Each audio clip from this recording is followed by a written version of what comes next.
साथियों, आज हम इस वीडियो में बिहार बोर्ड क्लास 8 गणित के तीसरे चैप्टर ज्यामितीय आकृतियों की समझ को पढ़ने वाले हैं। आइए हम क्लास को स्टार्ट करते हैं। हम इस वीडियो में निम्नलिखित बिंदुओं पर चर्चा करेंगे। ये चैप्टर 3 का पार्ट 1 है। देखिए साथियों, हम इस चैप्टर में निम्नलिखित टॉपिक्स के बारे में बात करेंगे। पहला है बिंदु क्या है, दूसरा किरण किसे कहते हैं, तीसरा रेखा क्या है, रेखाखंड किसे कहते हैं, बहुभुज क्या है और बहुभुज में शीर्ष भुजा क्या होते हैं, और हम जानेंगे कि सरल आकृति और बंद आकृतियाँ क्या होती है। फिर इसके बाद बहुभुज का विकर्ण जानेंगे और फिर जानेंगे बहुभुज के अभ्यंतर एवं बहिर्भाग। फिर बहुभुज के प्रकार जैसे अवतल, उत्तल, समबहुभुज, विषम बहुभुज। फिर जानेंगे हम बहुभुज के अंतःकोणों की मापों का योग, यानी कि जो बहुभुज दिया होगा उनके अंतःकोणों का योग कितना होगा, और साथ ही साथ बहुभुज के बाह्य कोणों की भी ज्ञात करेंगे। देखते हैं बिंदु क्या होता है। बिंदु को इंग्लिश में कहते हैं, बिंदु को हम इंग्लिश में पॉइंट कहते हैं। क्या कहते हैं? पॉइंट कहते हैं। पॉइंट होता है हम जहाँ भी अपने पॉइंट किसी भी पेन या कलम के पेन या मार्कर की मदद से देते हैं, जैसे में ये पॉइंट हो गया। और जो पॉइंट होता है ये लंबाई और चौड़ाई रहित होता है। चौड़ाई रहित होता है। इसमें लंबाई और चौड़ाई नहीं पाए जाते हैं। ये एक बिंदु पॉइंट होता है, इसे हम बिंदु कहते हैं। अगला है कि किरण किसे कहते हैं, किरण क्या होती है, किरण क्या होती है। किरण को रे कहते हैं हम। जैसा कि आप जानते हैं कि ये एक बिंदु है और इस बिंदु से ये एक स्रोत है। इधर हम एक लाइन खींचते हैं, इधर हम रेखा लाइन खींचते हैं, तो ये इस बिंदु से इधर रेखा गया, या इस बिंदु से ये बिंदु हो गया, इधर रेखा गया, इसी को हम किरण कहते हैं। किरण में क्या होता है, किरण का जो होता है हमें एंडिंग पॉइंट किरण के शुरुआती बिंदु पता है, यानी कि इसमें क्या होता है, इसमें शुरुआती बिंदु पता होती है।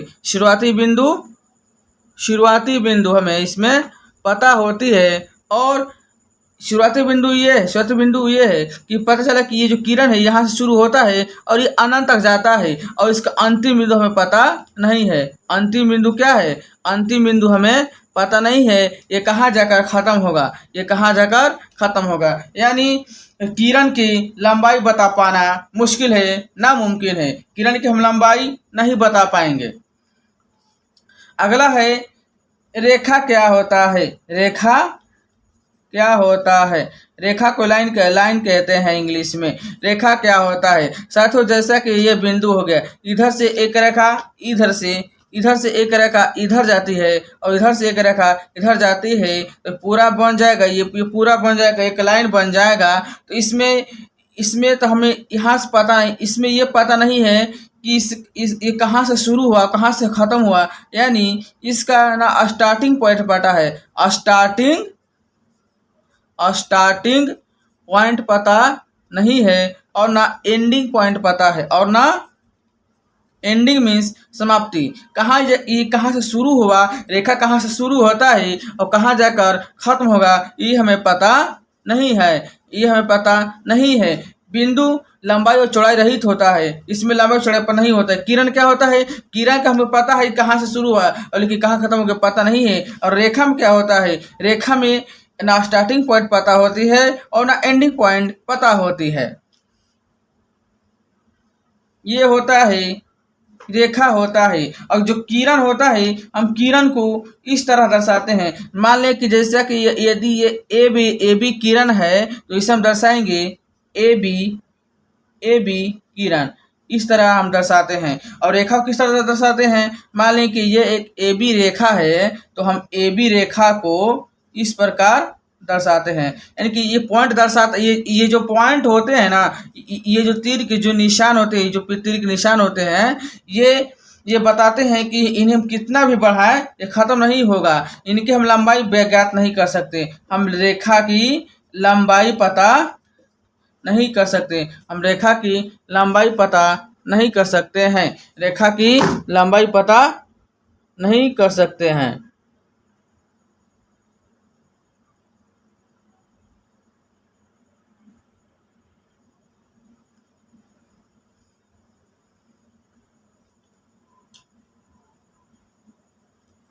अब हम समझते हैं रेखाखंड क्या होता है। रेखाखंड क्या होता है साथियों जैसे कि आप समझ चुके हैं, ये एक रेखा है। देखिए ये क्या है, ये एक रेखा है, ये एक रेखा है और इस रेखा में से हम कुछ आधे भाग को इसमें से और इस हम रेखा में से कुछ इसके आधे भाग को काट लेते हैं और कुछ रेखा में से हम इसके कुछ आधे भाग को काट लेते हैं। जैसा कि मान लें कि यहाँ से काटे और यहाँ से काटे और इसका नाम हमने ए बी दे दिया, तो क्या हो गया, इस हम रेखा को दर्शाते हैं। माने कि ये भी रेखा खंड है तो इसको हम दर्शाएंगे, इस प्रकार से दर्शाएंगे। और जो ए बी जो रेखा खंड होते हैं इनकी हम लंबाई ज्ञात कर, लंबाई और चौड़ाई इसकी हम लंबाई ज्ञात कर सकते हैं, क्योंकि इसे हम जब हम किसी लाइन में से किसी भाग को काट लेते हैं इसको हम नहीं बढ़ा पाएंगे।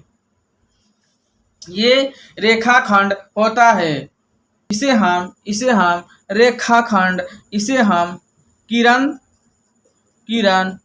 ए बी के नाम से जानेंगे और इसे रेखा ए बी के नाम से जानेंगे और इसे रेखाखंड ए बी के नाम से जानेंगे। तो साथियों आइए अब हम बहुभुज के बारे में चर्चा करते हैं कि बहुभुज क्या होते हैं। अब हम जानते हैं कि बहुभुज क्या होता है। हम बहुभुज को इंग्लिश में पॉलीगॉन कहते हैं। बहुभुज क्या होता है, रेखाखंडों की सहायता से बनी सरल एवं बंद आकृति बहुभुज कहलाती है। साथियों हम किसी भी आकृति को बहुभुज कहने के लिए हमें 3 शर्तों की आवश्यकता होती है। पहला कि ये रेखाखंड से बनाना होना चाहिए, रेखाखंड से बना होना चाहिए। दूसरा ये कि जो बहुभुज हो सरल होना चाहिए, क्या होना चाहिए, सरल आकृति होनी चाहिए। और तीसरा है बंद होना चाहिए, बंद आकृति होना चाहिए। ये जब ये तीनों पॉइंट मिलेंगे तब हम कहेंगे ये सरल आकृति होती है। सरल आकृति क्या होती है, सरल आकृति होती है कि जो आकृति एक दूसरे को नहीं काट, जो आकृति खुद स्वयं को नहीं काटती है, जो आकृति स्वयं को नहीं काटती है। जैसा कि देखिए ये जैसे आकृति हो गया, ये एक दूसरे को नहीं काट रही है और ये भी एक आकृति हो गया, एक दूसरे को नहीं काट रही है और ये भी एक आकृति हो गया, एक दूसरे को नहीं काट रहे हैं। तो इसे कहेंगे ये सरल आकृति होती है। कैसे आकृति होते हैं, ये सरल आकृति होती है। जैसे कि ये देखें, जैसे कि ये एग्जाम्पल देखें, ये है और ये सरल आकृति नहीं है, क्योंकि ये दोनों ये रेखाखंड एक दूसरे को क्या कर रहे हैं, काट रहे हैं। ये सरल आकृति नहीं है, ये सभी सरल आकृति होते हैं। अब बंद आकृति क्या होती है, बंद आकृति भी यही होती है। देखिए कि ये आकृति क्या है, चारों तरफ से बंद है। ये आकृति क्या है, चारों तरफ से बंद है, कि कहीं भी खुला नहीं है। लेकिन ये आकृति बंद नहीं है, ये एक खुली आकृति होती है। क्या होती है, खुली आकृति होती है। ये खुली आकृति होती है। ये बंद आकृति है, ये भी बंद आकृति है, ये खुली आकृति है। इस बहुभुज क्या होता है कि रेखाखंड से बनना होना चाहिए। देखिए ये जैसे हम इसका एग्जाम्पल लेते हैं, एक ए हो गया, ये बी हो गया और ये सी हो गया। तो ए बी एक रेखाखंड हो गया और ए सी एक रेखाखंड हो गया और बी सी रेखाखंड हो गया। इनका पहला कहता है कि रेखाखंड से बनना चाहिए, तो रेखाखंड इसमें पाया गया। दूसरा कह रहा है कि सरल आकृति होना चाहिए। सरल आकृति मीन्स ये जो आकृति दूसरे कहीं भी नहीं काटते, देखिए ये आकृति दूसरे कहीं भी नहीं काट रहे हैं, ये एक बहुत सरल आकृति हो गया। और तीसरा कंडीशन है ये बंद आकृति होना चाहिए। ये देखिए चारों तरफ से क्या है, तीनों तरफ से आकृतियां बंद है, इसे हम बहुभुज कहेंगे। और इसे भी हम क्या कहेंगे, इसे भी हम बहुभुज कहेंगे। इसे हम बहुभुज नहीं कहेंगे, भले ही ये सरल है, रेखाखंड सहायता से बना हुआ है, लेकिन ये बंद तो नहीं है ना। जब बंद रहेगा तभी कहेंगे रेखाखंड से भी बनाओ, सरल आकृति से भी बनाओ और बंद भी हो, तब कहेंगे कि ये क्या है, एक बहुभुज है। अब हम जानते हैं विकर्ण क्या होते हैं, बहुभुज के विकर्ण क्या होते हैं। इसे हम इंग्लिश में डायगोनल कहते हैं। एग्जाम्पल के तौर पर हम एक बहुभुज ले लेते हैं। जैसा कि एक बहुभुज लेते हैं, चतुर्भुज ले लेते हैं। ये क्या है, ये एक चतुर्भुज है। माना कि ABCD एक चतुर्भुज है।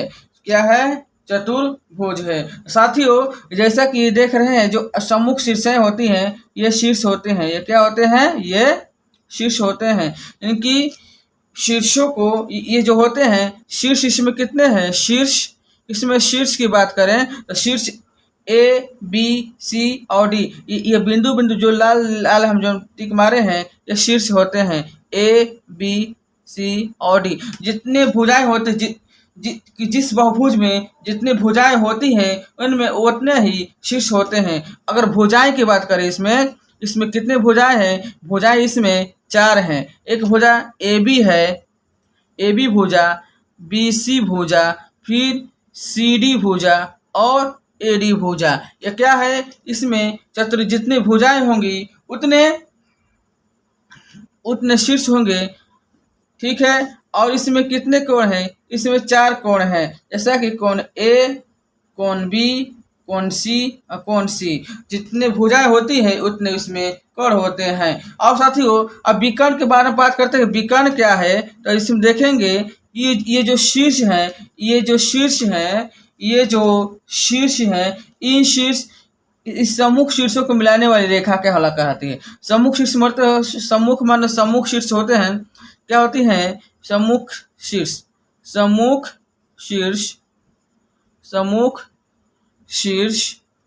को मिलाने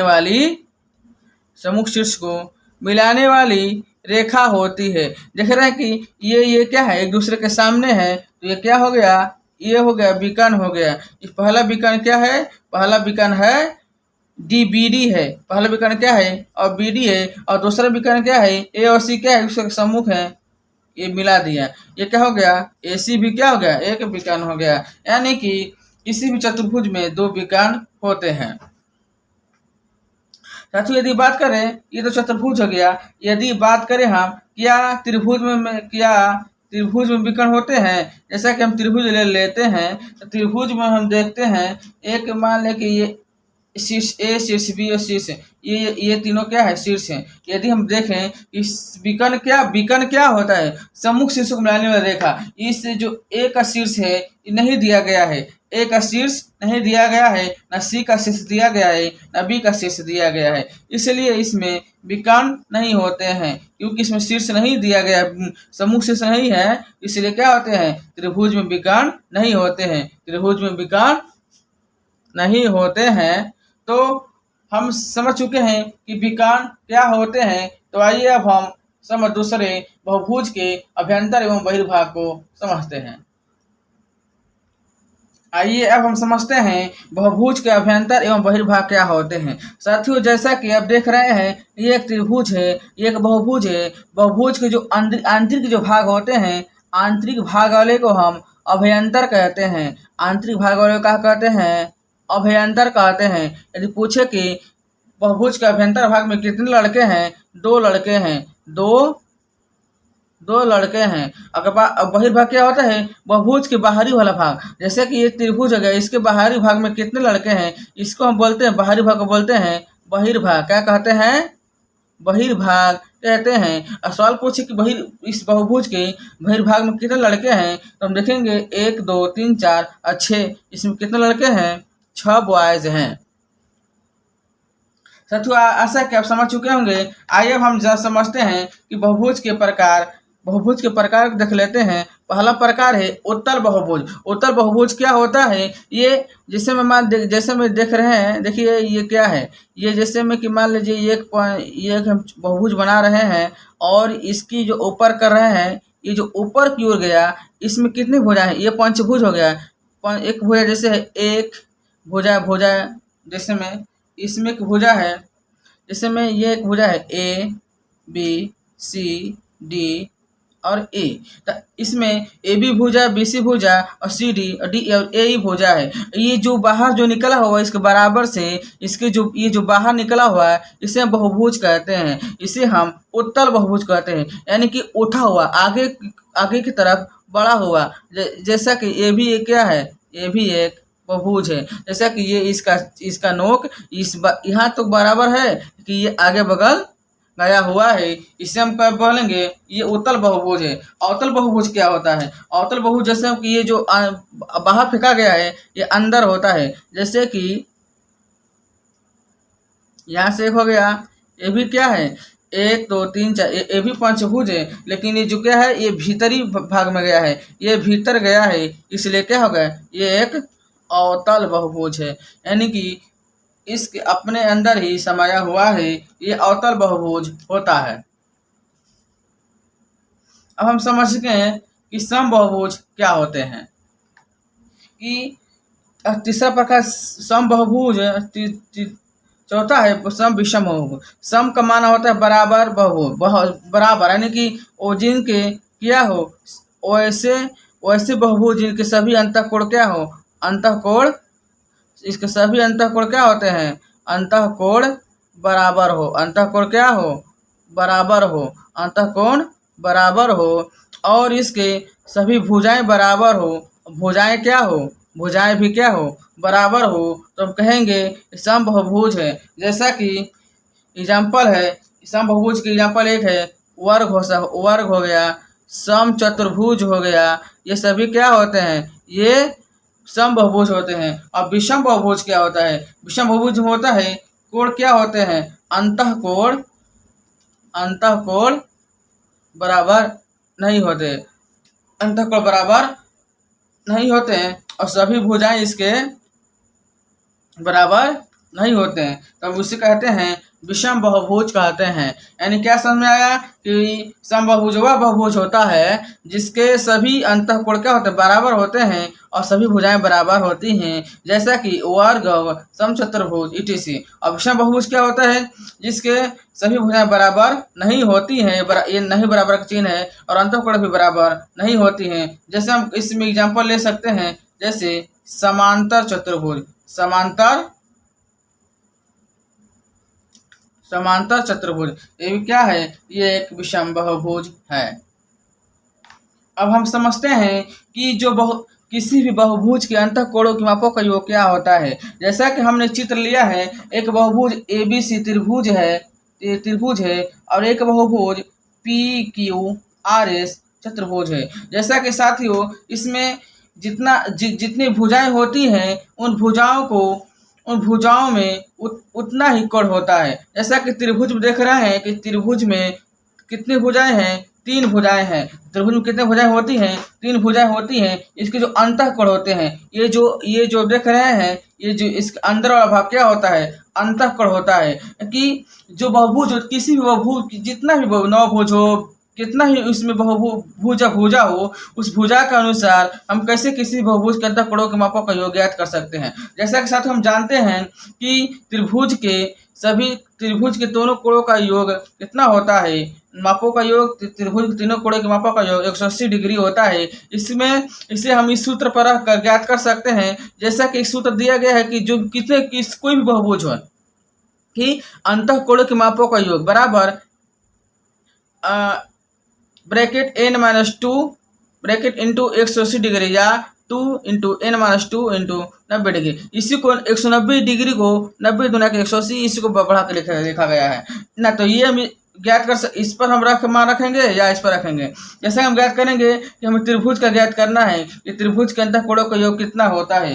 त्रिभुज के अंतःकोणों का योग कितना हमें तो पता है 180 डिग्री होता है, लेकिन अपने आप तो ज्ञात कर सकते हैं। ज्ञात करते हैं कि जैसे हमें ज्ञात करना है n-2 180 डिग्री बराबर, तो n क्या है, भुजाओं की संख्या है, भुजाओं की संख्या है, बहुभुज की भुजाओं की संख्या है। तो कोष्ठ में रख लेंगे तो त्रिभुज में कितने भुजाएं होती हैं, 3 होती हैं, और इसमें 2 दिया है, अब 180 दिया है बाहर, तो इसमें क्या करेंगे, इस 3 में से 2 जाएगा तो 1 होगा, और यह यहाँ गुना है तो 180 डिग्री बराबर 180 डिग्री, यानी कि त्रिभुज के तीनों कोणों को कितना होता है 180 डिग्री। अब चतुर्भुज की बात करें तो चतुर्भुज के चारों कोणों के योग 360 डिग्री होता है। इस सूत्र के माध्यम से भी हम ज्ञात कर सकते हैं, जैसे कि n-2 इंटू 180 डिग्री। तो n-2 तो चतुर्भुज में कितने भुजा होती हैं, चतुर्भुज में 4 भुजाएं होती हैं, इसमें हम 4 रख लें। इसमें कितने भुजा होती हैं, 4 भुजाएं होती है।